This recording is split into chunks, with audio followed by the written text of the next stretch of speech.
This is the remarkable story of Mike Harrison, a gifted mechanic whose life changes forever when he notices a young girl in a wheelchair watching her classmates play outside his garage. Instead of turning away, he dedicates every spare moment to crafting something extraordinary. Custom prosthetic legs built from salvaged metal, hand-cut joints, and improvised hydraulics, all assembled with meticulous care. When she finally stands and takes her first running steps, her joy echoes through the neighborhood. But what Mike doesn't know is that tomorrow morning, a private jet will land on the makeshift airstrip near his shop, carrying someone who will transform his humble garage into something beyond his wildest dreams. What happens when one act of kindness opens the door to an unimaginable future? Before we jump back in, tell us where you're tuning in from. And if this story touches you, make sure you're subscribed, because tomorrow I've saved something extra special for you. The rusty hinges of Harrison's auto repair groaned their familiar morning greeting as Mike lifted the heavy garage door. Dawn's first light caught the silver threads in his hair, earned through 30 years of bending over engines and wrestling with stubborn bolts. His father's toolbox, scratched red metal with Thomas Harrison hand-painted on the side, sat in its place of honor near the workbench, a reminder of 3 generations of mechanical expertise. Mike's calloused fingers traced the worn edges of the toolbox as he began his morning routine. The small garage, with its oil-stained concrete floor and walls decorated with vintage car parts, had been his sanctuary since he was tall enough to hold a wrench. Every tool had its place, every corner held a memory, and even the persistent scent of grease and metal carried the comfort of home. Mrs. Jenkins's '85 Buick waited patiently for its monthly tune-up. The old car, like many in Millbrook, had seen better days, but Mike kept it running with a combination of skill and improvisation that had become his trademark. Times were lean in their small town. The factory closure 3 years ago had hit everyone hard, but Mike's reputation for honest work at fair prices kept a steady stream of customers coming through his doors. He was halfway through adjusting the Buick's timing belt when he first noticed her. The girl couldn't have been more than 12. Her wheelchair positioned carefully in the shade of the oak tree across the street. School had just let out, and children streamed past her, their laughter and chatter carrying across the afternoon air. Some nodded hello, others pretended not to see her. Mike watched as she adjusted her position slightly, trying to follow the movement of a basketball game in the vacant lot next door.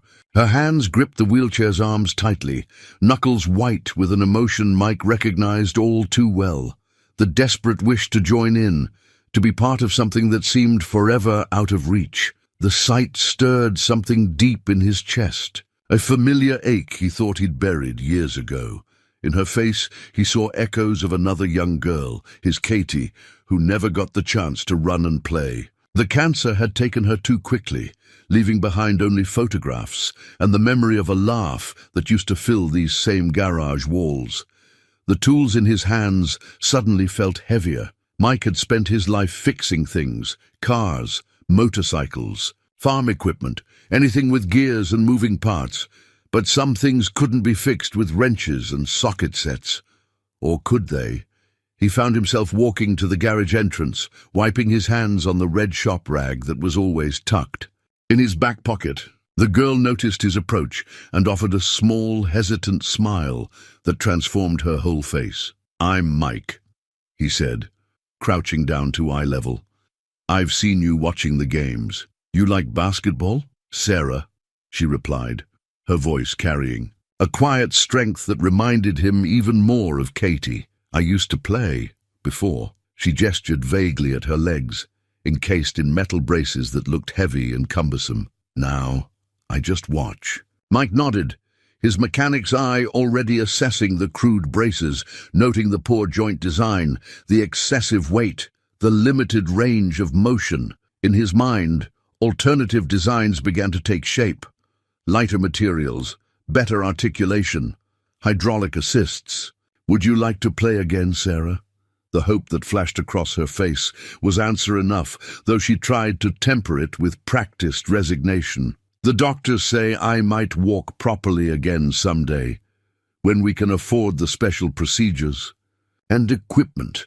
Mike glanced back at his father's toolbox, at the garage that had been his family's legacy for 3 generations. He thought about the skills passed down from father to son, about problems solved with ingenuity when money was tight. And he thought about Katie, who would have been about Sarah's age now. Sometimes, he said carefully, we have to make our own someday. Long after the last customer had gone home, Mike sat at his workbench, the only light coming from a battered desk lamp that cast long shadows across scattered pages of medical textbooks. The local library's prosthetics manual, dated 1998, and, dog-eared from years of use, lay open before him, its diagrams a maze of technical terms and complex biomechanics.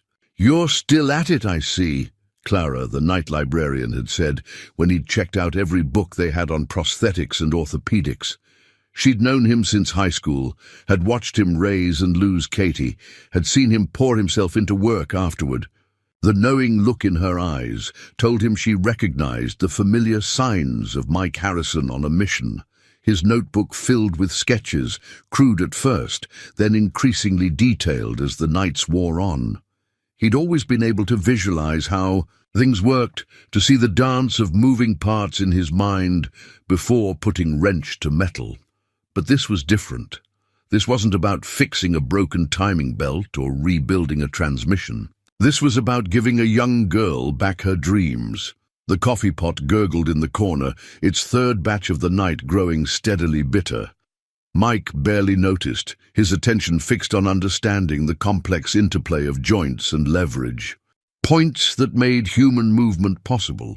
His mechanical knowledge helped him grasp the basic principles, but translating them into something he could actually build, that was the real challenge. In the drawer of his workbench, beneath warranty, cards and old invoices, lay a photograph he hadn't looked at in years. Katie at her last birthday party, sitting in her hospital bed but smiling that irrepressible smile, the one that never dimmed even when the treatments got harder. He pulled it out now, propping it against the lamp. "What do you think, sweetheart?" he murmured, sketching another variation of a joint mechanism. "Your old dad's trying something new here." The next morning, Ralph Kendrick brought in his Ford pickup for its annual inspection. As Mike worked, he found himself studying the truck's suspension system with new eyes. The way it distributed weight, absorbed shock, adapted to varying loads. There were principles here he could use. "You seem distracted today, Mike," Ralph observed, leaning against the garage wall. "Everything okay?" Mike nodded, already mentally adapting the truck's shock absorption design into something that could work for a much smaller, more precious cargo. "Just thinking about a special project. Wouldn't have anything to do with that girl in the wheelchair, would it?" Ralph's voice carried no judgment, just the quiet understanding of someone who'd known Mike most of his life. "Saw you talking to her yesterday. Reminded me of Katie. Way she held her head up. Same kind of spirit." Mike's hands stilled on the wrench. "She deserves a chance, Ralph. To run, to play, to be a kid. Heard her mom works double shifts at the hospital," Ralph offered. "Marie, I think her name is. Good woman, doing her best on her own." The information settled into place like a perfectly fitted part. Mike had wondered about Sarah's family situation, had seen the worn edges of her clothes that spoke of careful budgeting. A single mother working double shifts would explain why Sarah spent so many afternoons watching the other kids play. That evening, after closing up shop, Mike drove to the medical supply store 2 towns over. The clerk raised an eyebrow at his questions about joint mechanisms and weight distribution, but Mike had spent too many years solving impossible mechanical problems to be discouraged. He left with a handful of catalogues and a growing understanding of what he was up against. The newest prosthetic systems were marvels of engineering and priced accordingly. But Mike had built his reputation on finding creative solutions when money was tight. Looking at the sleek, expensive designs in the catalogues, he began to see possibilities in the scraps and spare parts that filled his garage's back room. Back at his workbench, Katie's picture watching over him, Mike opened his notebook to a fresh page. "All right," he said to the quiet garage, "let's see what we can build." The first prototype was a disaster. Mike stood in his workshop at midnight, staring at the twisted assemblage of aluminum tubing and steel joints that looked more like modern art than medical equipment. 3 weeks of evening work, countless. Sketches and hours of careful machining, all amounting to something that wouldn't support a child's doll, let alone a growing girl. "Well, that's not going to work," he muttered, running a hand through his greying hair. The scattered components on his workbench told the story of his attempts.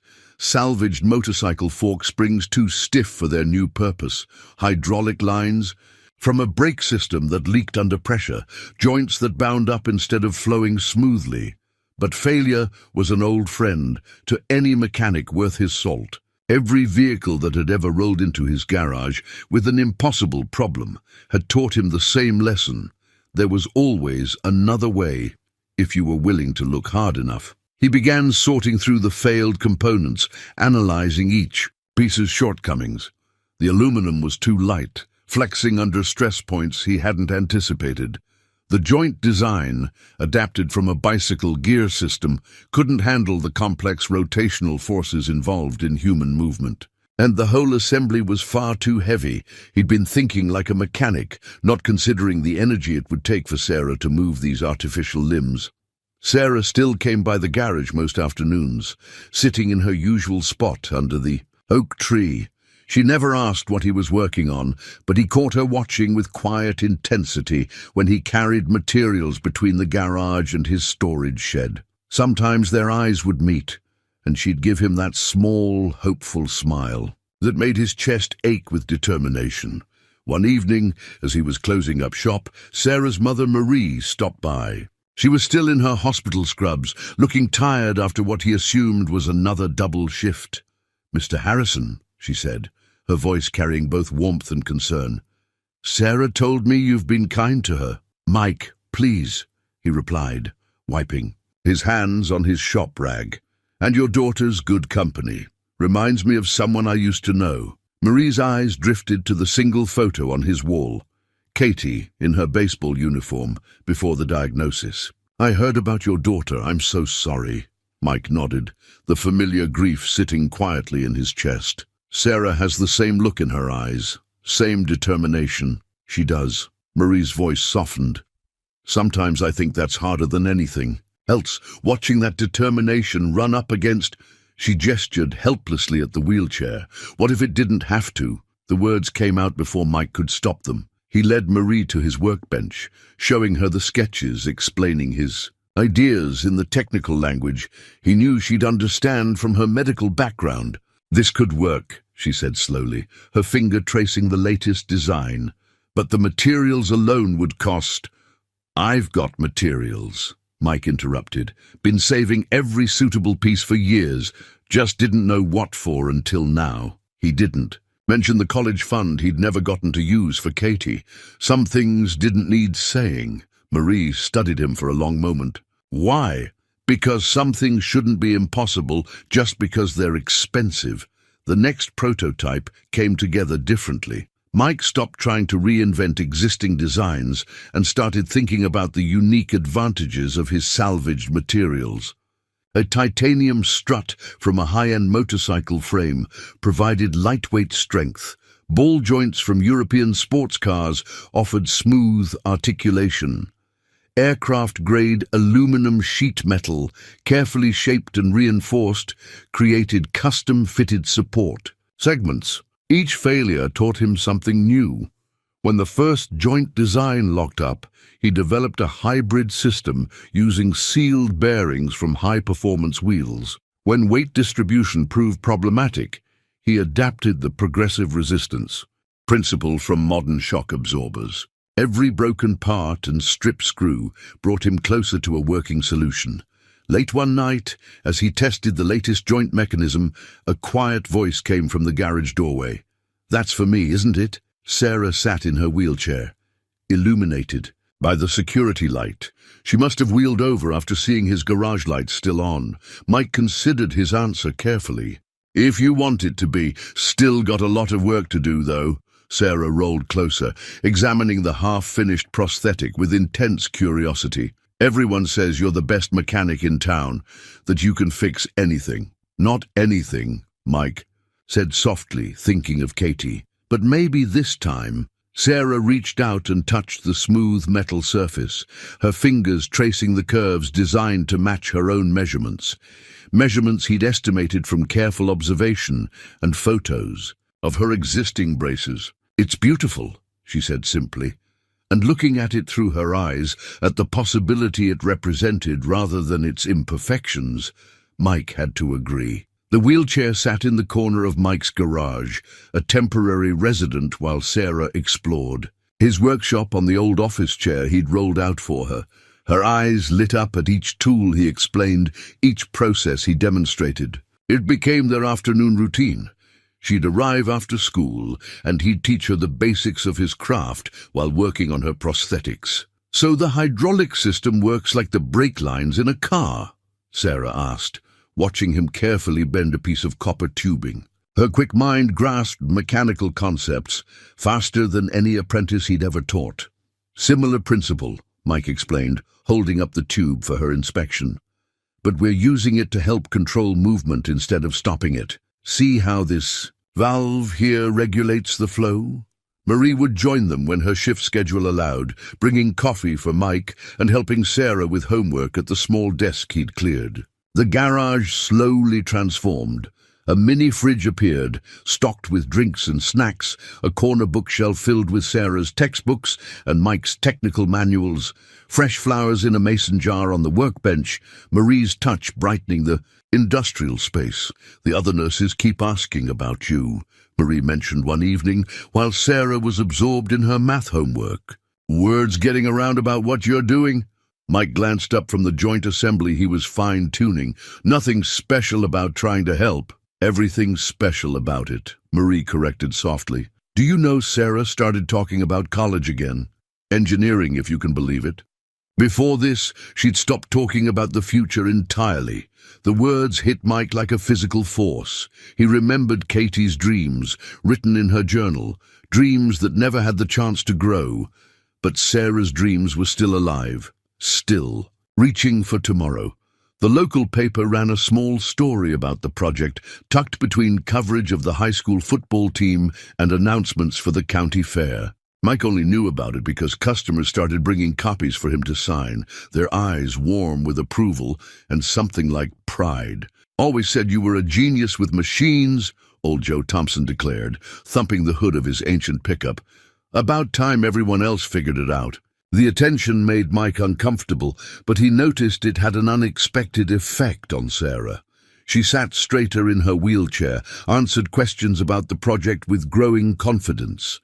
The same kids who had once hurried past now stopped to talk, fascinated by the emerging technology in their small town's humble garage. One rainy Tuesday, Dr. Chen from the regional hospital paid an unexpected visit. He stood in the garage doorway examining the latest prototype with professional interest. "Remarkable work," he said finally. "The design principles are sound, though I hope you'll let me advise on the medical aspects." Mike wiped his hands and offered one to the doctor. "That's exactly what we need. I know machines, but the human body, that's your territory." Dr. Chen smiled, pulling out a notebook. "Let's talk biomechanics." The collaboration opened new possibilities. Dr. Chen's expertise helped refine the prosthetics interface with Sarah's legs, while Mike's mechanical innovations solved problems that had stumped traditional medical device manufacturers. "You're creating something unique here," Dr. Chen observed during one of his now regular visits, "something that could help a lot of people." Mike just nodded, focused on adjusting a connection point. He wasn't thinking about other people yet. His world had narrowed to this one project, this one girl, this chance to make something right. The prototype evolved weekly, each iteration bringing them closer to the goal. Sarah's mother watched the progress with growing emotion, her hand often finding Mike's shoulder in silent support. Their fingers would brush when passing tools or sharing coffee, lingering a moment longer each time. "Thank you," Marie whispered. One evening, as they watched Sarah examining the nearly completed prosthetic design, not just for this, but for giving her hope back, Mike turned to answer and found her face closer than expected, her eyes bright with unshed tears. For a moment, he saw his own journey reflected there, the grief, the healing, the unexpected joy of finding purpose again. "She gave me something back too," he replied quietly, and they both knew he wasn't just talking about hope. The morning of the first test arrived clear and cool, sunlight streaming through the garage's windows and catching the polished metal of the completed prosthetics. Mike had been up since dawn, triple-checking every connection, every joint, every safety feature. The prototype gleamed on his workbench, a testament to 6 months of trial and error, of late nights and early mornings, of hope shaped into steel and titanium. Dr. Chen arrived first, medical bag in hand, his usual professional demeanor touched with excitement. "The X-rays confirmed everything's properly aligned," he said, reviewing his notes. "The attachment points are perfect for her bone structure." Mike nodded, too tense for words. He'd checked and rechecked the measurements 100 times, but this wasn't like testing a rebuilt engine. This was Sarah's future they were working with, her dreams balanced on the precision of his craftsmanship. Marie arrived with Sarah at 9. Both of them dressed for the occasion, Sarah in new athletic shorts that would accommodate the prosthetics, Marie in scrubs from her night shift, dark circles under her eyes betraying her sleepless anticipation.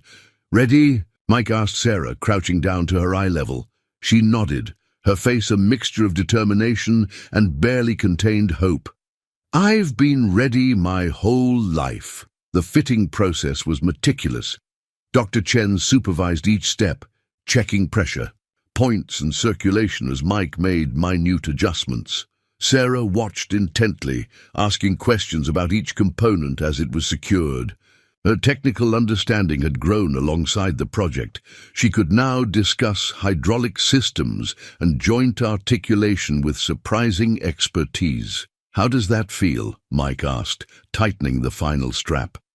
Sarah flexed her new joints experimentally, eyes widening at the smooth response. "It feels light, like they're part of me." "The real test comes next," Dr. Chen reminded them gently. "Remember what we discussed. Small steps at first." They had cleared a path through the garage, setting up parallel bars borrowed from the hospital's physical therapy department.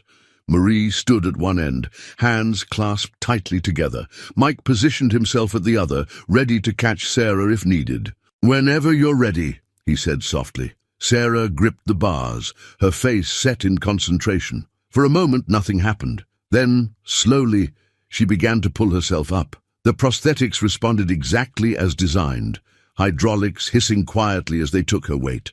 Each joint activated in sequence, supporting her movement with the precision Mike had spent months perfecting. "That's it," Dr. Chen encouraged, "just like we practiced." Sarah stood fully upright for the first time in years, her hands white-knuckled. On the bars, tears streaming down her face, Marie made a small choked sound of joy. "I'm standing," Sarah whispered.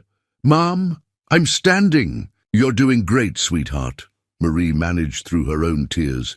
"Do you want to try a step?" Sarah nodded, her expression shifting from wonder to determination. Slowly, carefully, she lifted her right foot. The prosthetic responded smoothly, advancing through its programmed sequence of movements.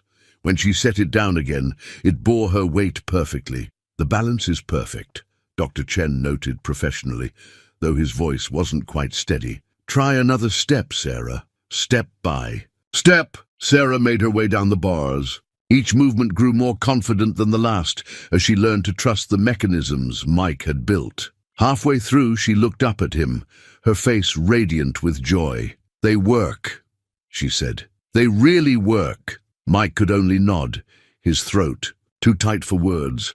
In Sarah's walk, he saw Katie's determination. In her smile, he saw all the future possibilities they'd dreamed of for his daughter. now reborn in this moment. At the end of the bars, Sarah took her hands away, standing independently for the first time. Then, before anyone could stop her, she took a step without support. "Sarah!" Marie gasped, starting forward, but Sarah was already taking another step and another. Her movements were uncertain, but growing more confident with each passing second. She reached the garage door and turned, managing 3 steps back before Mike caught her as her legs finally trembled with fatigue. "Sorry," she said, not looking sorry at all. "I couldn't wait. Don't apologize for flying when everyone expected you to walk," Mike said softly, helping her back to the wheelchair. "How did they feel?" Sarah's eyes shone. "Like freedom." Dr. Chen was making rapid notes, muttering about exceeding all expectations. Marie had her hands pressed to her mouth, tears flowing freely. But Mike's attention was fixed on Sarah's face, on the boundless future he saw reflected there. "Tomorrow," he said, "we'll try running." Sarah's answering smile was brighter than the morning sun streaming through the garage windows, brighter even than the memory of Katie's last smile that had driven him all these months. In that moment, Mike knew they'd created something more than just prosthetics. They'd crafted hope itself from spare parts and determination. Nobody noticed the black SUV parked across from the garage that afternoon, its tinted windows reflecting the summer sun. Nobody saw the man in the crisp charcoal suit making notes on his tablet, or the sophisticated camera capturing every moment of Sarah's first steps. But they were there, watching, documenting, evaluating. The next few days passed in a blur of progress. Sarah spent every free moment practicing with her new legs, each day bringing new achievements. She could now walk the length of the garage without support, turn in smooth circles, even manage a few careful steps backward. Mike made minor adjustments as needed, but the basic design proved remarkably sound. "Look what I found online," Sarah announced one afternoon, wheeling into the garage with her laptop. She pulled up a video of the local news coverage that had somehow gone viral. "They're calling you the miracle mechanic of Millbrook." Mike grimaced at the title. Nothing miraculous about good engineering. "The comments disagree," Sarah grinned, scrolling through hundreds of responses. "People are asking if you can help their children too." That gave Mike pause. He'd been so focused on helping Sarah that he hadn't considered the broader implications. The thought was both exciting and terrifying. How many other children were waiting for their chance to walk? What he didn't know was that others were asking the same question. In a sleek office building hundreds of miles away, James Wellington, CEO of Wellington Medical Technologies, watched the viral video for the 3rd time. His expression remained neutral, but his eyes sparked with intense interest. "Full background check on Michael Harrison," he instructed his assistant. "I want to know everything: education, work history, family situation, and get me detailed photos of that prosthetic design." Back in Millbrook, subtle changes began occurring around the garage. More cars seemed to park nearby, their occupants unusually interested in photography. Local reporters made increasingly frequent appearances, asking technical questions that seemed oddly specific. Dr. Chen noticed it first. "You're being watched, Mike," he mentioned casually during one of Sarah's checkups. "And not just by amateur YouTubers anymore. Those are professional photographers out there." Mike shrugged it off, more concerned with the slight hesitation he'd noticed in Sarah's right knee joint. "Let them watch. We've got nothing to hide." But Marie wasn't so sure. Her years of hospital work had taught her to recognize corporate interest when she saw it. "They're not just watching, Mike. They're assessing. This design of yours, it could be worth millions." "It's not for sale," Mike said firmly, making another minute adjustment to the knee mechanism. "It's for Sarah, for kids like her." The observers grew bolder. One afternoon, a woman in an expensive business suit walked right into the garage, digital camera in hand. "Mr. Harrison, I represent a medical technology firm that's very interested in your work. Mike looked up from the workbench, his expression hardening. "The garage is closed for repairs today, ma'am," she smiled, undeterred. "We're prepared to make a very generous offer." "The garage is closed," Mike repeated, turning back to his work. The woman left, but not before taking several more photos. That evening, after everyone had gone home, Mike sat alone in his garage, studying the prosthetics designs spread across his workbench. The original sketches, marked with countless revisions and improvements, told the story of his journey, not just of technical innovation, but of healing, of purpose found in helping others. His phone buzzed with another media request, making him sigh. He was a mechanic, not a businessman. He fixed things because they needed fixing, helped people because they needed help. The attention, the corporate interest, it all felt wrong somehow. But as he filed away the latest designs, a shadow passed across his workshop window. Out in the gathering dusk, another black SUV cruised slowly past the garage. The wind chimes Katie had made in art class tinkled softly in the evening breeze, drawing Mike's attention to her photo on the wall. He remembered her dream of becoming a doctor, of helping other sick children. Perhaps these watchful eyes weren't just a threat, maybe they were an opportunity. The sound of jet engines shattered the morning quiet of Millbrook. Mike was checking the day's appointments when he heard it, a deep, powerful roar that made his coffee cup rattle on the workbench. Through his garage door, he watched in disbelief as a sleek private jet touched down on the abandoned airstrip that hadn't seen use since the factory closed. "That's not something you see every day," Ralph Kendrick commented, wandering over from his neighboring feed store. Other townspeople began gathering, drawn by the unusual sight. The jet's door opened, and a small group emerged. Leading them was a tall man in an impeccable suit, his silver hair and commanding presence marking him as someone accustomed to authority. Behind him came a security detail, and then Mike's heart stopped. Sarah, walking confidently on the prosthetic legs he'd built. "Sarah." Mike stepped out of his garage, confusion evident on his face. "What's going on?" The girl's expression was a mixture of apology and excitement. "There's someone I want you to meet, Mike." She gestured to the silver-haired man. "This is my father, James Wellington." The name hit Mike like a physical force. Everyone knew Wellington Medical Technologies. They were the largest manufacturer of prosthetic devices in the country, which meant Mr. Harrison. Wellington extended his hand, his grip firm and assured. "We need to talk about what you've created here." Mike led them into his garage, acutely aware of the oil stains on his floor and the ancient coffee maker sputtering in the corner. But Wellington didn't seem to notice the humble surroundings. His attention was fixed on the prosthetic designs spread across Mike's workbench. "I've had our top engineers analyzing your work," Wellington said, lifting one of the technical drawings. "Do you realize what you've accomplished? This hydraulic joint system, it's revolutionary. You've solved problems that have stumped our R&D department for years, and you've done it with salvaged parts and pure ingenuity." Mike glanced at Sarah, who was practically bouncing with contained excitement. "I just wanted to help her walk.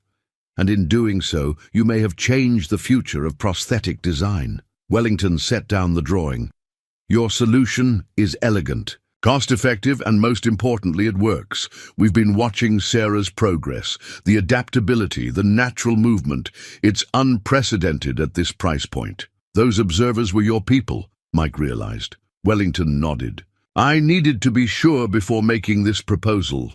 He opened his briefcase and removed a thick folder. "I want to partner with you, Mr. Harrison, not buy you out. Partner. We'll provide the facilities, the resources, the distribution network. You'll lead the development team, maintaining complete creative control." Mike's mind spun. "I'm just a mechanic." "You're an innovator," Wellington corrected. "One who sees solutions where others see only problems. That's exactly what we need." He gestured around the garage. "Think of what you accomplished here with limited resources. Imagine what you could do with a fully equipped lab and a team of Engineers at your disposal. Sarah stepped forward, her movement smooth and natural on the prosthetic legs. Think of how many other kids you could help, Mike. The words struck him deeply. He looked at the photograph of Katie on his wall, remembered her passion for helping others. In his mind's eye, he saw other children running, playing, living the lives they deserved. There's something else, Wellington added softly. Sarah tells me about your daughter. We have a charitable foundation that provides prosthetics to children who can't afford them. I'd like to rename it the Katie Harrison Foundation, with you as its director. Mike turned away, overcome. Through blurring eyes, he saw Marie in the doorway. She must have just arrived from her shift. Her smile told him she'd known about this, had helped keep the secret. What do you think, Katie? He whispered to the photograph on his wall. The morning sunlight caught the glass, making her smile seem to brighten in response. When he turned back, his voice was steady. I have conditions. Wellington raised an eyebrow. Go on. The main facility stays here in Millbrook. This town needs the jobs, and I want Dr. Chen on the team. He's been crucial to this project's success. Already taken care of. Wellington smiled. We've purchased the old factory. Renovation begins next week. Would you like to see the plans? As Wellington unrolled the blueprints across his workbench, Mike felt the future reshaping itself before his eyes. But this time, it wasn't just Sarah's future or even his own. It was the future of countless children who would run, jump, and play on legs built with the same care he'd poured into that first prototype. The town buzzed with the news. By nightfall, everyone in Millbrook knew about the private jet, about Wellington's offer, about the possibility of the old factory springing back to life. Mike escaped the excitement by retreating to his garage, seeking solitude among the familiar tools and machinery that had been his constant companions for so long. I thought I'd find you here, Marie said, stepping through the door with 2 cups of coffee from the diner. Sarah's telling everyone at the hospital about the foundation, about Katie. Mike accepted the coffee, its warmth steadying his hands. I should be angry, you know, about the secrecy. Are you? He considered the question, looking around his workshop. The prosthetics designs were still spread across his workbench where Wellington had left them, but now they seemed different. No longer just sketches, but blueprints for change. No, he said finally. Sarah needed to know if I'd help her for her, not because of who her father was. I understand that.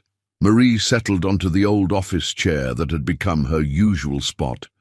James told me what you said about keeping the facility here, about Dr. Chen. This town's given me everything, Mike said quietly.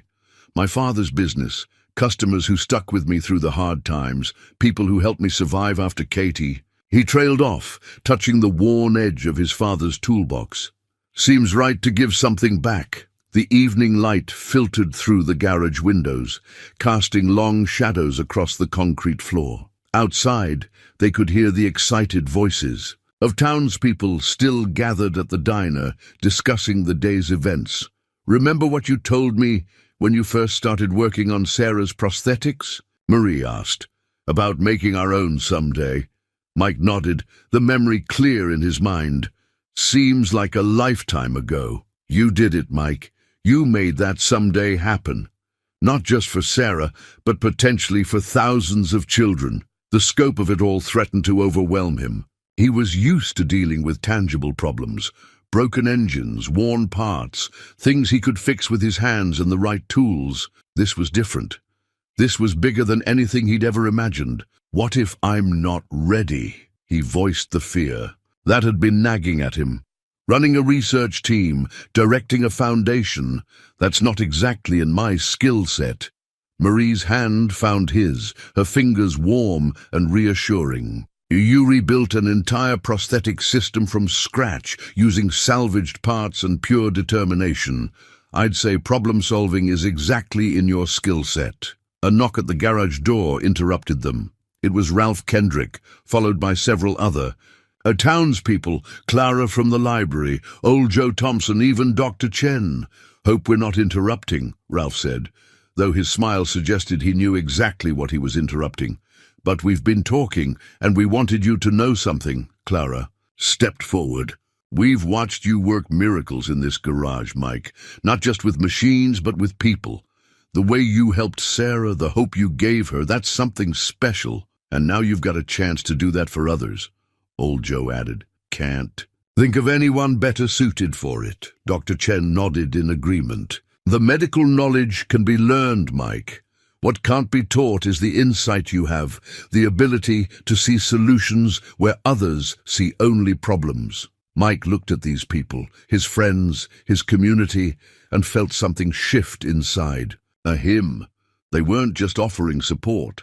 They were showing him a reflection of himself he hadn't been able to see. His eyes drifted to Katie's photo, then to his father's toolbox, these touchstones of his past that had guided him forward. The tools inside that box had built more than just cars and motorcycles. They'd built hopes, dreams, and now they'd built a future he never expected. "You know," he said slowly, "my father used to say that the best mechanics don't just fix what's broken. They make things work better than they did before." He turned to Marie, seeing in her eyes the same certainty he was beginning to feel. "I think it's time to start making things better." The decision, he realized, had already been made, not just today, but months ago when he first saw Sarah watching from under the oak tree. Every sketch, every failed prototype, every small victory had been leading him here. Tomorrow he would call Wellington and accept the offer. But tonight, surrounded by the people who believed in him, Mike allowed himself to imagine the possibilities that lay ahead. Possibilities as limitless as a child's first running steps. The old factory had stood silent for 3 years, its empty windows staring out over Millbrook like hollow eyes. Now, on a crisp autumn morning, it hummed with activity. Construction crews swarmed over the building, their equipment creating a symphony of progress that echoed through the town. Mike stood at the entrance, architectural plans spread across a makeshift table, while James Wellington pointed out various features. "The main research lab will be here, with direct access to the testing facility. We've incorporated natural light throughout. Studies show it improves creativity and productivity." But Mike's attention had caught on something else. "You're keeping the original Harrison's auto repair sign," Wellington smiled. "Incorporating it into the main entrance. This facility might be cutting edge, but it should honor its roots." He gestured to where workers were carefully preserving the vintage brick facade. "Speaking of which, have you looked through the personnel files I sent over?" Mike nodded, thinking of the stack of resumes on his desk. Brilliant engineers and researchers from across the country, all eager to join the project. "They're impressive, but I'd like to add some local talent too. People who understand what we're trying to build here. Your team, your choice," Wellington agreed, "though I notice you've already recruited quite an assistant." Through the dust and construction noise, they could see Sarah moving between work crews, her tablet in hand, checking progress against the schedule. She'd appointed herself unofficial project coordinator, her prosthetics allowing her to navigate the site with ease. "She's got an eye for detail," Mike said proudly, "and she understands the end goal better than anyone." The transformation wasn't limited to the factory. Mike's garage was undergoing its own evolution, becoming a temporary headquarters while construction continued.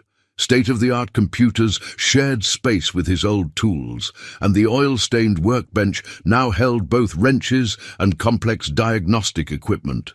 Dr. Chen had set up a small medical office in what used to be the storage room, his expertise helping bridge the gap between mechanical innovation and medical necessity.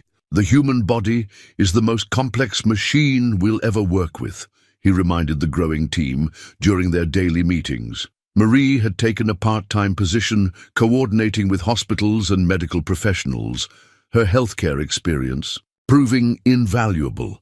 She spent her free hours helping Mike adjust to his new role, teaching him the language of corporate reports and regulatory requirements. "You're a natural leader," she told him one evening, watching him review applications. You just lead differently than most executives. How's that? You lead with your heart, she said simply, and kissed him for the first time, there among the blueprints and possibility. The Katie Harrison Foundation was taking shape too. Wellington's legal team had fast-tracked the paperwork, and applications were already flowing in from families across the country. Mike insisted on reviewing each one personally, seeing in every photo and letter another child waiting for their chance to run. One morning, as dawn broke over the construction site, Mike arrived to find Sarah already there, sitting on a stack of lumber and watching the sunrise paint the sky in shades of promise. "Couldn't sleep?" he asked, settling beside her. "Too excited," she admitted. "Dad showed me the latest production estimates. Do you know how many kids will be able to help in the first year alone?" Mike nodded.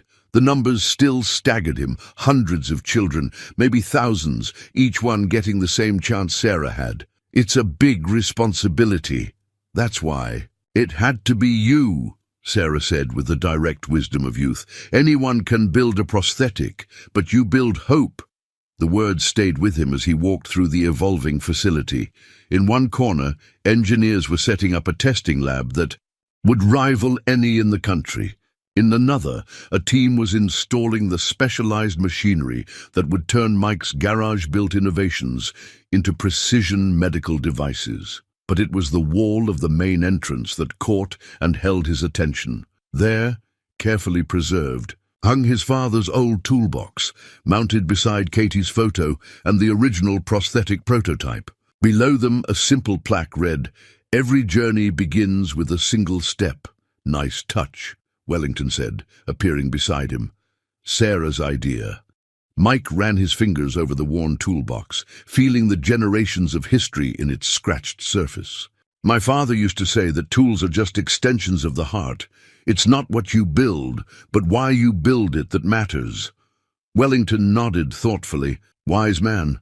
I think he'd be proud of what you're building here." Looking around at the rising facility, at Sarah moving confidently through the construction, at Marie organizing the day's meetings, at Dr. Chen setting up his new medical office, Mike felt the truth of it all coming together. This wasn't just a factory or a research facility.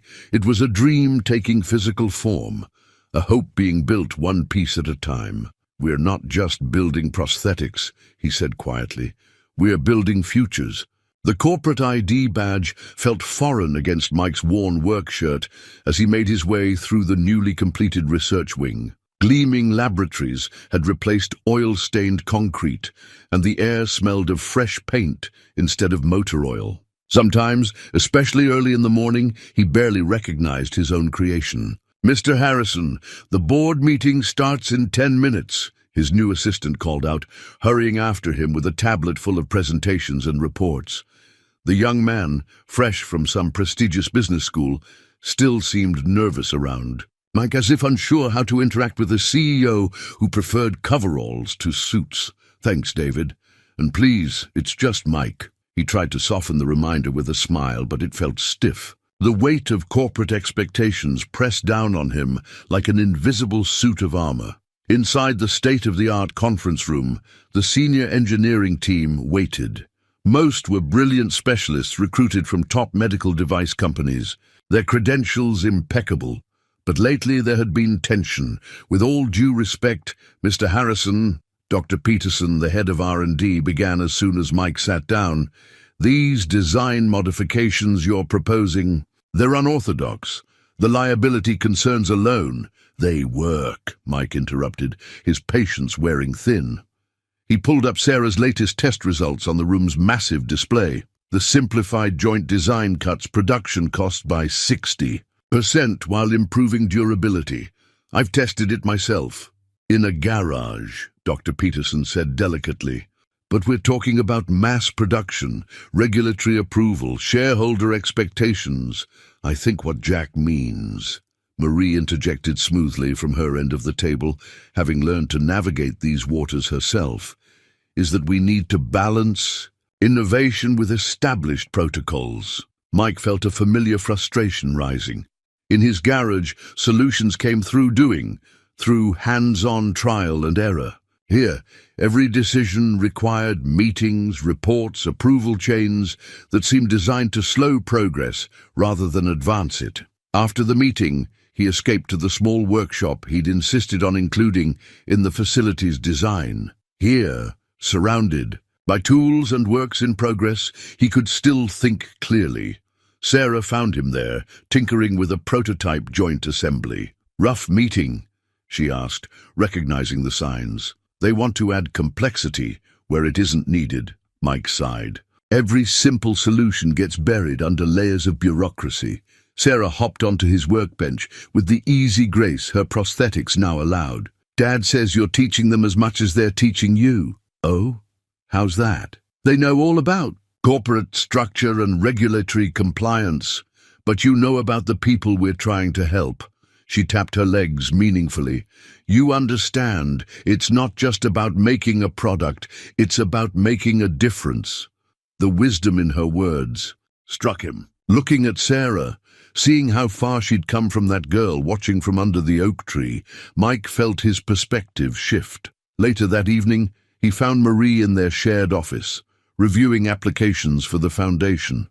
Their relationship had deepened alongside the project, their personal and professional lives intertwining like well-engineered gears. "I'm not cut out for this corporate stuff," he admitted, sinking into the chair beside her. "No," she agreed, surprising him. "You're not cut out to be a typical corporate executive, but maybe that's exactly what this project needs." She handed him a letter from the stack she was reading. "Look at this." It was from a mother in Ohio, describing her son's dream of playing baseball despite having lost his leg to cancer. The letter was spotted with tear stains, the hope in her words almost painful to read. "This is why we deal with the meetings and the reports," Marie said softly, "because at the end of all that bureaucracy is a child who just wants to run." Mike thought about his own journey, from small-town mechanic to reluctant CEO. Every frustrating meeting, every corporate hurdle. They were just new kinds of problems to solve, no different in essence from the mechanical challenges he'd faced. All his life. "Maybe," he said slowly, "it's time to build some bridges instead of just prosthetics." The next morning, he arrived early at the facility. Instead of heading to his office, he stopped at each department, talking with the engineers, learning about their concerns, sharing his own experiences. He found Dr. Peterson in the testing lab and spent an hour discussing how to merge traditional safety protocols with innovative design approaches. By the time he put on his corporate ID badge for the day's meetings, it felt a little less foreign. Like his father's old tools, it was just another instrument for getting the job done. And the job, he reminded himself, watching Sarah lead a tour group through the facility, was more important than any discomfort. The first production line of Harrison Wellington prosthetics rolled out on a Tuesday morning in early spring. Mike stood with his team, watching as the precision machinery brought their designs to life. Each component emerged perfect, gleaming, a fusion of his garage-born innovation and modern manufacturing precision. "Initial quality control reports are exceptional," Dr. Peterson reported, his earlier skepticism replaced by cautious enthusiasm. "The simplified joint design is performing even better than projected."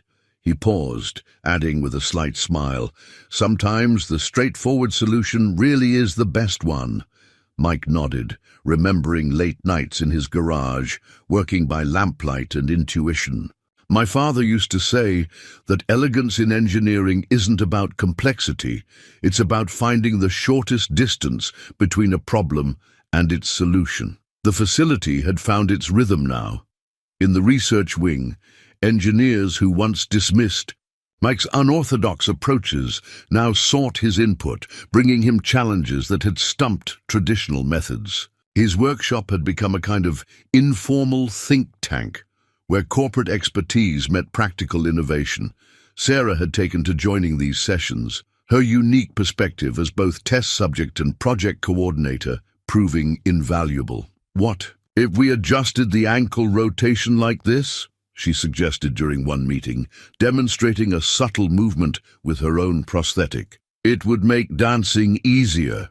The engineers exchanged glances. Dancing wasn't in the original specifications, one began. Maybe it should have been, Mike interrupted, watching Sarah's expression. We're not just building medical devices, we're building opportunities for full lives. That became their new design philosophy. Every innovation had to pass not just the technical requirements, but what they came to call the Sarah test. Would it help users do more than walk? Would it open new possibilities? The results began arriving in letters, photos, and videos from early recipients. A 10-year-old girl performing in her first ballet recital. A teenager scoring his first soccer goal. A young woman walking down the aisle at her wedding. Marie created a wall in the main lobby to showcase these moments, calling it the Gallery of First Steps. Employees started taking their breaks there, drawing inspiration from the growing collection of dreams fulfilled. One morning, as Mike made his routine rounds, he found Dr. Chen examining a new prototype with unusual intensity. "Something wrong?"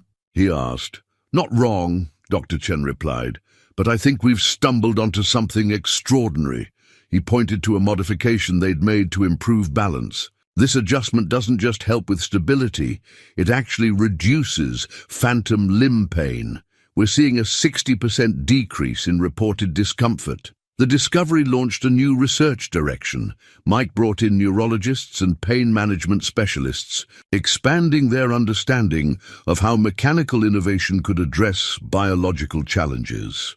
"It's like you've always said," Dr. Peterson commented during one research review. "Sometimes you have to look at old problems from new angles." The facility's reputation grew. Medical schools requested internship programs, research institutions proposed collaborations. But Mike's proudest moment came when a group of veteran prosthetics users asked to form an advisory board. "We want to help guide the development," their spokesperson explained, "because for the first time we feel like someone is really listening to what we need." Sarah organized regular feedback sessions, bringing users together with engineers to share experiences and ideas. The sessions often ran late into the evening, with Mike taking notes as eagerly as any of his technical staff. One such evening, as the facility grew quiet, Mike found himself back in his workshop. The space had evolved, now housing both his old tools and the latest technical equipment, a bridge between past and present. Marie found him there, tinkering with a new joint design. "Successful day," she said, perching on her usual spot at his workbench. "The production numbers came in. We're ahead of schedule." "Numbers are good," Mike agreed, "but this is better." He showed her a letter he'd received that morning. It was from a small-town mechanic in Oregon who'd been inspired by Mike's story to start tinkering with assistive devices himself. "It's spreading," Marie realized. "The idea that anyone with the right heart and mind can make a difference." "Speaking of making a difference," Sarah's voice came from the doorway. She entered with James Wellington, both looking pleased about something. "Dad has some news." Wellington held up a tablet displaying global health statistics. "The WHO has taken notice. They want to discuss implementing our design in developing countries. Your cost-effective approach could make modern prosthetics accessible to millions who currently can't afford them." Mike thought about that first prototype, built from spare parts and hope.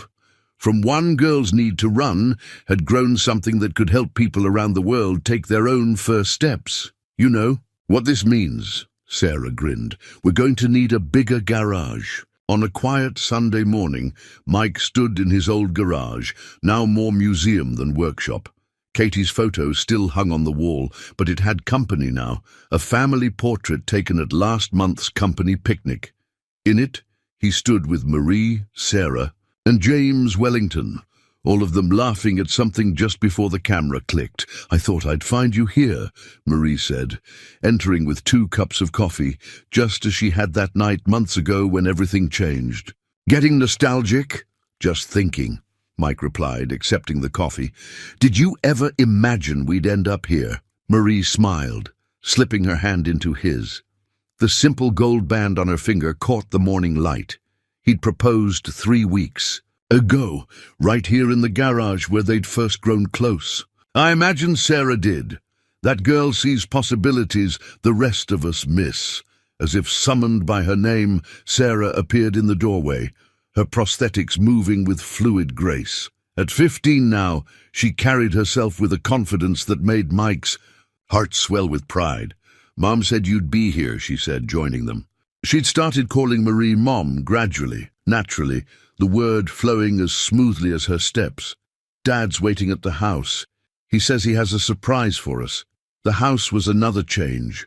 A beautiful old Victorian on the edge of town that they'd restored together. Marie had overseen the renovation while Mike handled the mechanical systems, making it as much a fusion of their talents as everything else they did. They found James Wellington on the back porch, surrounded by papers, and wearing the relaxed smile that only appeared when he was away from corporate responsibilities. "There you are," he said, standing to greet them. "I've been thinking about family traditions." He handed Mike a document. It was a legal agreement, transferring 20% of Wellington Medical Technologies' ownership to Sarah when she turned 21. Dad! Sarah's voice held surprise and question. "You've earned it," Wellington said simply. "Not just through your work with the company, but through your vision. You saw the potential in a small-town garage before any of us." Mike watched Sarah study the document, seeing in her expression the same focused intelligence she brought to their technical discussions. She'd grown into her role at the company naturally, combining her father's business acumen with Mike's innovative spirit. "There's something else," Wellington continued, producing another envelope. "The Katie Harrison Foundation is expanding. We're opening a research center focused on pediatric mobility solutions. Sarah, we'd like you to head the project." The moment hung in the air, waited with meaning. Mike felt Marie's hand tighten in his, both of them watching Sarah process the news. "I'd be working with kids," she said slowly, "helping them the way Mike helped me." "Who better?" Wellington smiled. "You understand both the technical and personal sides. You've lived it." Sarah turned to Mike, her eyes seeking something. "What?" "Do you think?" Mike looked at this girl who had changed his life, who had helped him transform grief into purpose. "I think Katie would be proud to have you carrying on her legacy." The words brought tears to Sarah's eyes. She moved to hug him, and Mike marveled again at the natural grace of her movement, remembering the wheelchair under the oak tree that seemed so long ago now. Later that evening, as sunset painted the sky in shades of possibility, the four of them sat on the porch talking about the future. Marie and Sarah discussed plans for the research center, their shared medical background sparking ideas. Wellington added occasional business insights, but mostly listened with paternal pride. Mike sat back, taking in the scene. His family had grown in ways he never expected.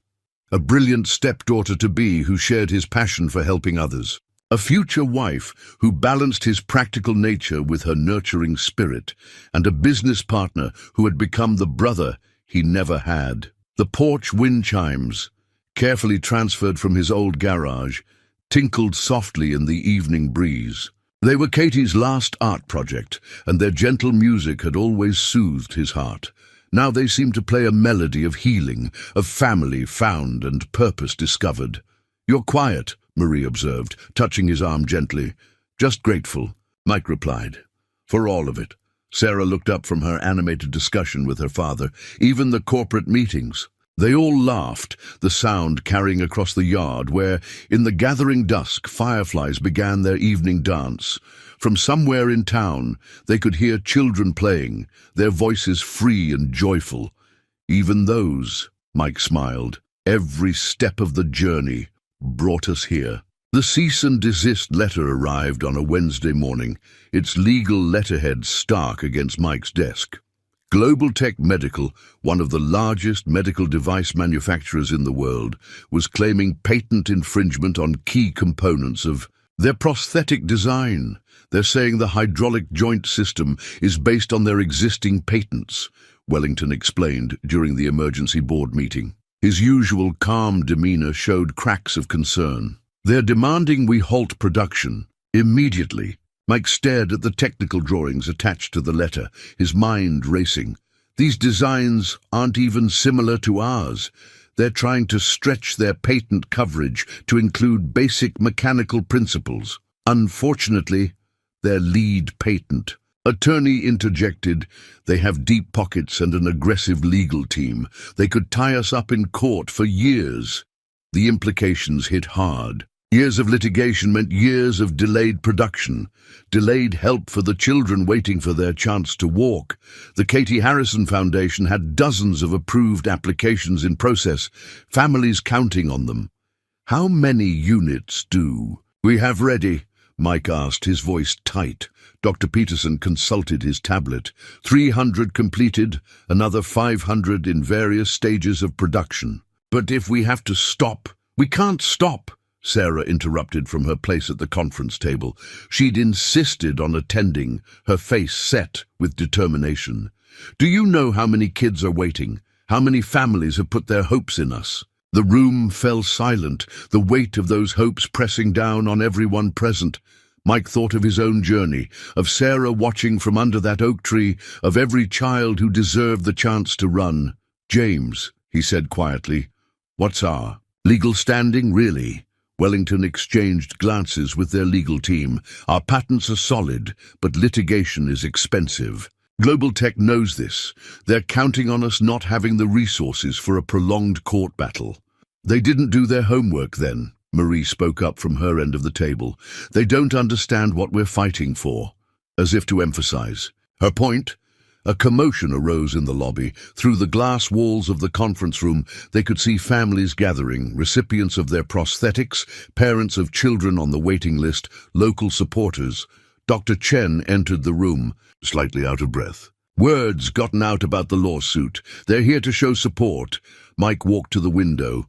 The crowd had grown, filling the lobby with determined faces. He recognized many of them. The ballet dancer from their first production run, the soccer player who'd scored his first goal, parents who'd written thankful letters. "Global Tech sees us as a threat to their market share," he said, turning back to the room. "But they're missing the point. We're not just making products, we're making futures possible." Sarah rolled her chair to join him at the window. "Remember what you told me when you were building my first legs, about making our own someday?" Mike nodded, the memory clear and sharp. "Well," she continued, "maybe it's time to make our own justice too." The next hours passed in a blur of activity. Marie coordinated with medical professionals who'd worked with their prosthetics, gathering testimonials about their unique benefits. Dr. Peterson and his team compiled detailed technical documentation showing the originality of their designs. Local news stations picked up the story, broadcasting interviews with families whose lives had been changed by Harrison Wellington prosthetics. Social media exploded with support, sharing stories and photos of children running, playing, dancing. "Look at this," Sarah called out, showing Mike her tablet. A video was going viral. Children from across the country, all wearing their prosthetics, standing up one by one, declaring, "I stand with Harrison Wellington." The corporate board of Global Tech hadn't anticipated this response. Their legal threat, meant to quietly squash a competitor, had instead sparked a movement, but the real breakthrough came from an unexpected source. Dr. Chen burst into Mike's office late that evening, waving a medical journal. "The reduction in a phantom limb pain we discovered," he said excitedly. "It's unique to our design. The way our hydraulic system interfaces with nerve endings, it's completely novel. Global Tech's patents don't cover anything like it." Mike studied the medical data, his mechanic's mind translating the technical language into practical implications. "This isn't just about mobility anymore." "No," Dr. Chen agreed. "We've accidentally created a new therapeutic approach to chronic pain management. The medical applications go far beyond prosthetics. The discovery energized their legal team. This wasn't just about defending their existing patents.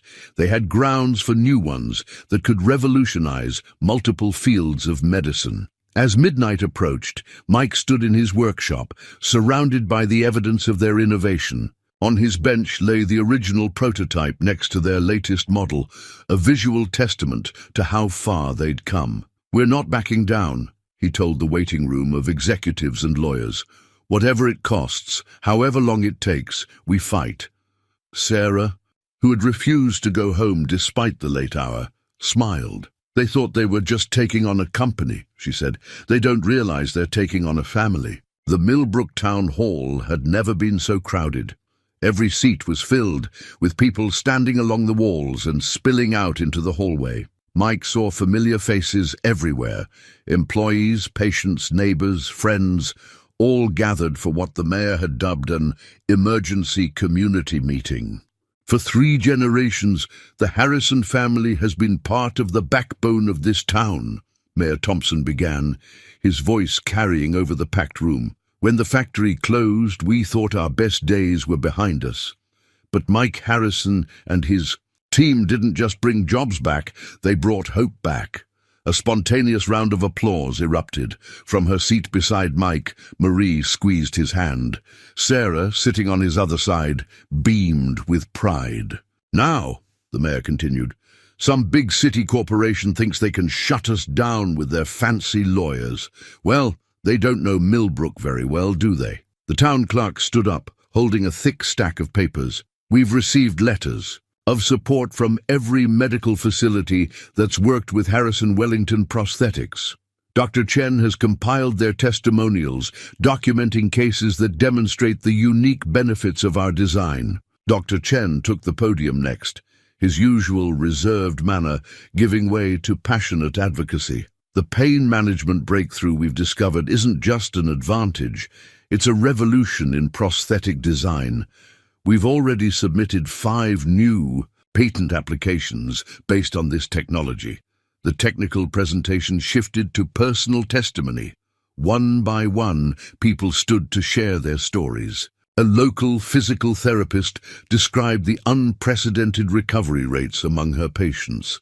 A teacher talked about watching her student run for the first time. Parents spoke of transformed lives and renewed hope. Then Sarah stood up. The room fell silent as she made her way to the podium, her prosthetics moving with the natural grace that had amazed them all from the beginning. "I was that first patient," she began. "When I met Mike, I was just a girl in a wheelchair watching other kids play. He didn't see me as a medical challenge or a business opportunity. He saw me as a child who wanted to run." She paused, looking around the room. "What Global Tech doesn't understand is that they're not fighting a company. They're fighting every child who wants to play soccer, every teenager who dreams of dancing at prom, every person who deserves the chance to walk tall." The next speaker was unexpected. James Wellington stood, his corporate polish softened by evident emotion. "When I first came to Millbrook, I thought I was just making a business investment. Instead, I found a community that taught me what really matters in creating change." As the meeting continued, practical support emerged. The local Chamber of Commerce pledged funds for legal expenses. Medical professionals volunteered expert testimony. Former employees of the old factory offered to share documentation of manufacturing processes that predated Global Tech's patents. But the most powerful moment came when old Joe Thompson, who'd been Mike's first customer decades ago, slowly made his way to the front. In his weathered hands, he held a stack of yellowed papers. "These here are Mike's daddy's old notebooks," he said, his voice rough with age and emotion. "Thomas Harrison was always sketching ideas for helping folks. There's drawings in here from 30 years ago that show the same kind of thinking that went into these prosthetics. This ain't about copying nobody, it's about carrying on a legacy of caring."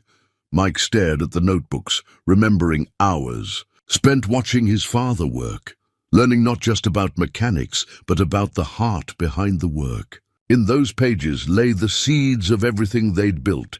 The meeting ended with a plan of action. The town would stand united. Production would continue. The legal team, bolstered by community support and new evidence, would fight back aggressively. As people began to file out, Marie turned to Mike. "You know what this reminds me of?" What's that? That first night in the garage when you decided to help Sarah. You didn't know if it would work, but you knew it was right. Sarah, overhearing, added, "And look what happened because of that decision. How many lives have changed?" Mike looked around the emptying hall, at the faces of people who had become more than neighbors or employees. They had become family, united in purpose. "Global Tech thinks this is about patents and market share," he said quietly, "but they're fighting something they can't beat." "What's that?" Wellington asked, joining them. Mike smiled, thinking of his father's notebooks, of Katie's dream of helping others, of Sarah's first steps, of all the children yet to run. "Heart," he said simply. "You can't patent that." The news broke on a Monday morning. Global Tech was withdrawing their lawsuit and proposing a settlement. Mike sat in his office reading the terms with Wellington and their legal team, hardly daring to believe it. "They're not just dropping the patent challenge," their lead attorney explained, barely containing her excitement. "They want to license our pain management technology. The settlement includes a substantial payment for past claims and ongoing royalties." Wellington looked up. From the documents, his expression thoughtful. "This is more than a victory, it's a vindication. But Mike, look at page 12. Mike turned to the indicated section and felt his breath catch. Global Tech was offering to establish a joint research initiative, combining their resources with Harrison Wellington's innovation. The focus, making advanced prosthetics accessible to developing nations. "They finally understood what we've been trying to do all along," Sarah said from the doorway, where she'd been listening.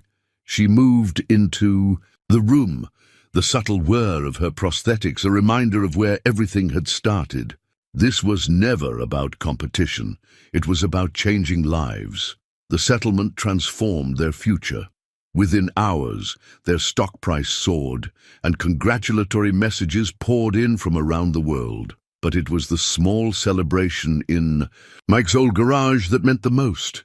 "Dad would have loved this," Mike told Marie, as they gathered with their closest supporters. The space was cramped with people, but no one minded. Dr. Chen was explaining the technical implications to a fascinated group of engineers. Sarah was showing some visiting children how her prosthetics worked, their eyes wide with wonder. "He'd be proud," Marie agreed, "but not surprised.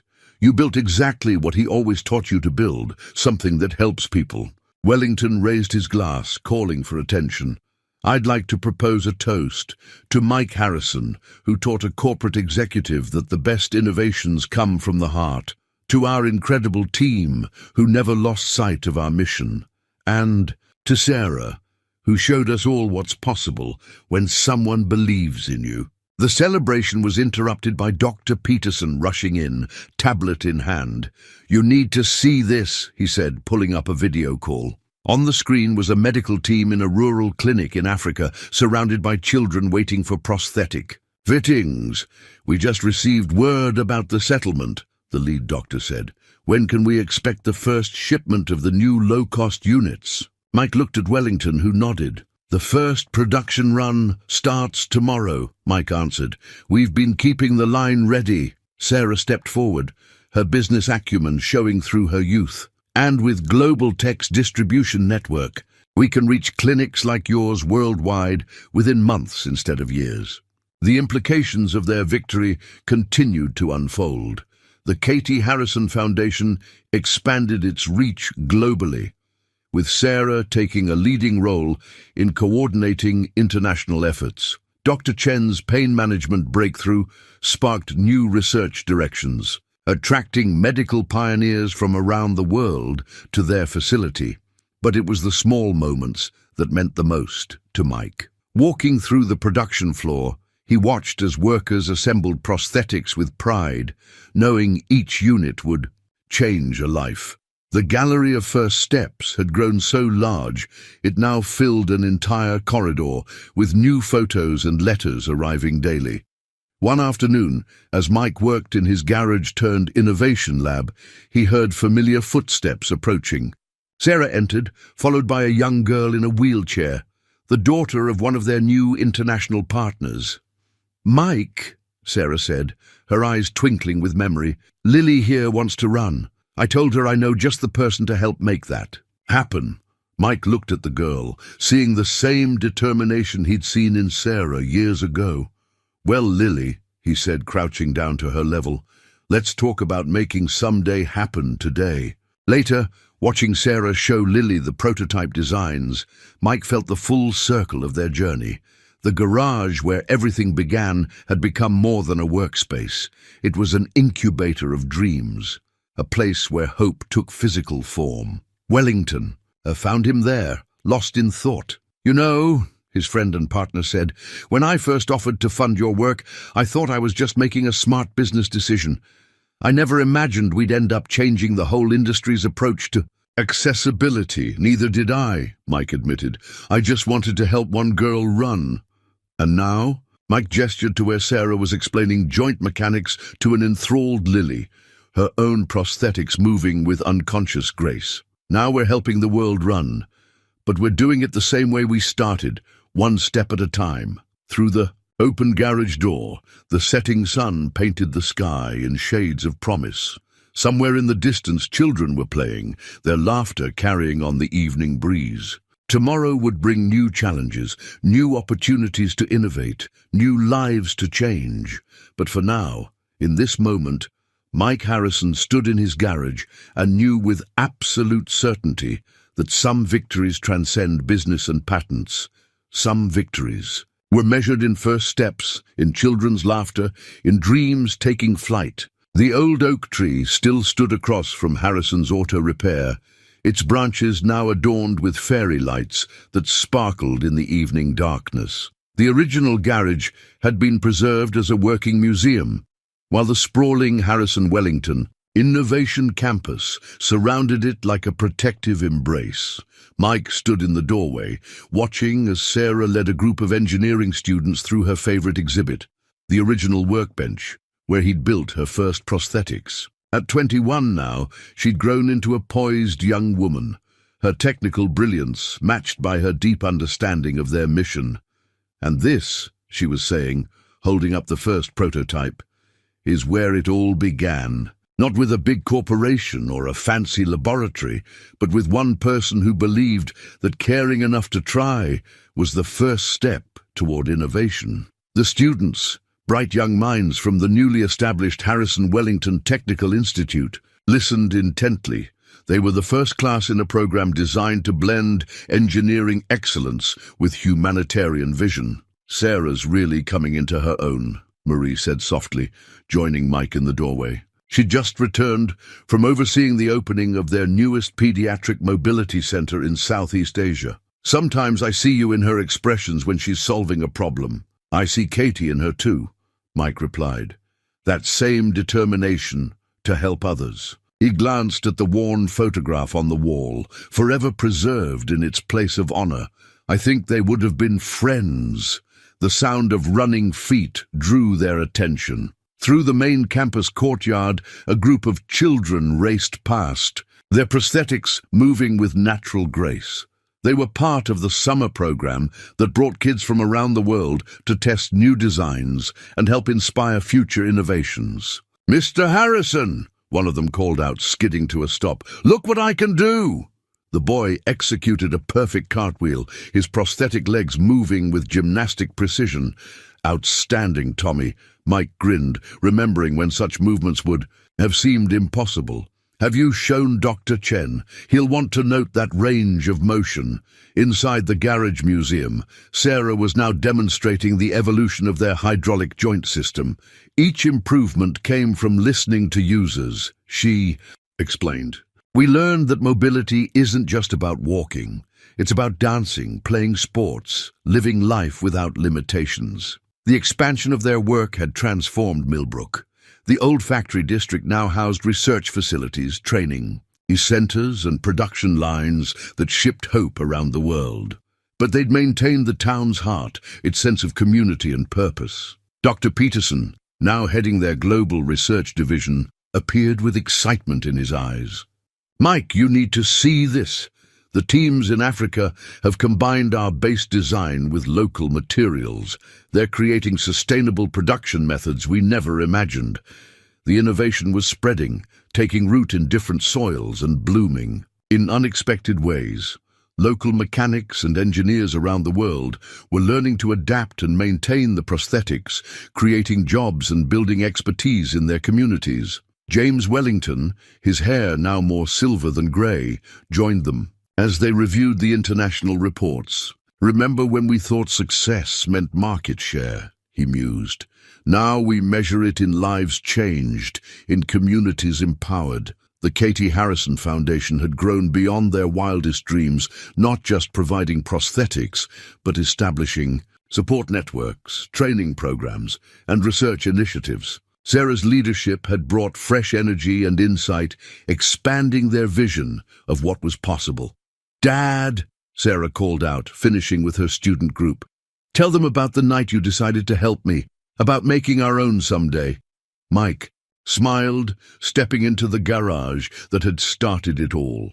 The tools on the walls, the worn workbench, the old coffee maker in the corner, everything preserved as a reminder that great changes often start in humble places. I was standing right here, he began, touching the workbench, looking at a problem that seemed too big to solve. But sometimes the biggest problems just need someone to take that first step, to say, "Why not try?"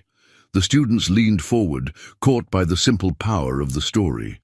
Mike saw in their faces the same spark of possibility he'd seen in Sarah's eyes all those years ago. "The real lesson," he continued, "isn't about building prosthetics. It's about building hope, about seeing beyond what is to what could be." Outside, the sun was setting over Millbrook, painting the sky in familiar shades of promise. The evening shift was starting at the production facility, crafting new possibilities one piece at a time. Children's laughter echoed from the testing. The playground, mixing with the gentle whir of prosthetics and the eternal music of dreams taking flight. On the morning of the Harrison Wellington Innovation Campus's 10th anniversary, Mike arrived early at his old garage. The golden morning light filtered through the windows, catching the dust motes in familiar patterns. His father's toolbox still sat in its place of honor, now accompanied by a simple plaque that read, "Every journey begins with a single step." The campus would soon be buzzing with activity. Delegates from around the world were arriving for the celebration. But Mike needed this quiet moment first. He ran his hand along the worn workbench where it had all started, remembering late nights and breakthrough moments. "I thought I'd find you here," Sarah's voice came from the doorway. She entered with Marie and James Wellington, all of them understanding his need for this private time. "Just visiting with old friends." Mike smiled, gesturing to Katie's photo, and his father's tools, remembering where it all began. Sarah touched the first prosthetic prototype, now carefully preserved in a display case. "I still remember that first day I stood up, the look on your face when it worked, like you just discovered something magical." "We did," Marie said softly. "We discovered that one person's kindness can change the world." The numbers told part of the story. Over 1 million children helped, 30 global production facilities, research centers on every continent. The Katie Harrison Foundation had become the world's largest provider of accessible prosthetic care, but the real story lived in smaller moments. "The WHO report came in this morning," Wellington shared, his voice proud. "Our new distributed manufacturing model has cut waiting times for prosthetics in developing nations by 80%. Local technicians are being trained everywhere. The knowledge is spreading." Through the window, they could see the morning shift arriving at the main facility. Among them were faces from around the world, engineers, researchers, craftspeople, all drawn by the vision that had started in this humble garage. "Did you see this morning's surprise?" Sarah asked, pulling out her tablet. She showed them a video from a small village in rural India, where a local mechanic had adapted their base design using regional materials. His innovation had further reduced costs while maintaining quality. "That's exactly what we hoped would happen," Mike nodded. "The technology becoming part of each community, evolving to meet local needs." The sound of young voices drew their attention. Through the garage door, they watched as a group of children arrived for their morning session at the mobility center.